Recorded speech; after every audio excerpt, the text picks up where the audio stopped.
निम्नलिखित में से किस एक को स्ट्रेंजर गैस कहा जाता है?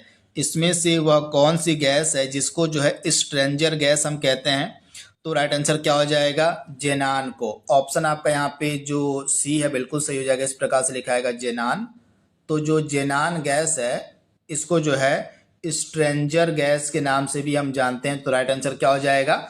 Option C. तथा जो जेनान है यह नोबल गैस की कैटेगरी में आती है, अक्रिय गैस की कैटेगरी में आती है। तो मैंने आपको इसके बारे में बताया था। अगला प्रश्न आपके स्क्रीन पर है, इसमें से अश्रु गैस कौन सी है?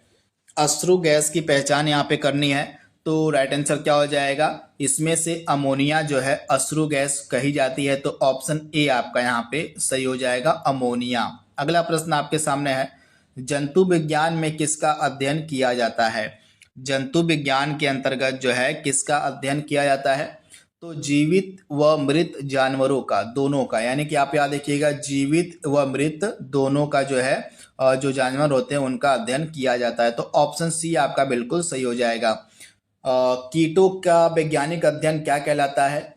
तो कीटों के वैज्ञानिक अध्ययन को हम बोलते हैं एंटोमोलॉजी। राइट आंसर क्या हो जाएगा? ऑप्शन आपका ए यहाँ पे बिल्कुल सही हो जाएगा, एंटोमोलॉजी। अगला प्रश्न आपके सामने है, मकड़ियों के द्वारा उत्पादित जो रेशम होता है उसको क्या कहा जाता है?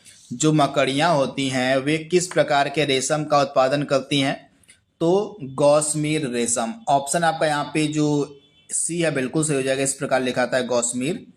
तो गौसमीर जो रेशम होता है उसका उत्पादन जो है मकड़ियों के द्वारा किया जाता है। ऑप्शन सी आपका सही हो जाएगा।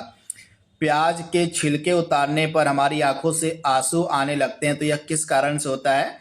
तो सल्फेनिक अम्ल के कारण जो है हमारी आंखों से आंसू निकलने लगते हैं। तो आप याद रखिएगा, सल्फेनिक एसिड के कारण। ऑप्शन आपका बी यहाँ पे बिल्कुल सही हो जाएगा। अगला प्रश्न आपके सामने है, और टमाटर में लाल रंग का कारण क्या होता है? किस पिगमेंट के कारण, किस वर्णक के कारण जो टमाटर होता है उसका जो रंग होता है वह लाल होता है? इंपॉर्टेंट प्रश्न है।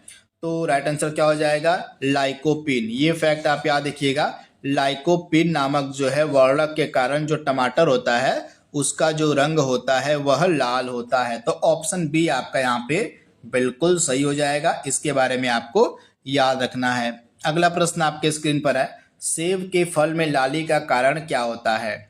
सेब के फल में जो लाली आपको देखने को मिलती है वह किस कारण से होती है? तो एक वर्णक होता है, एक पिगमेंट होता है,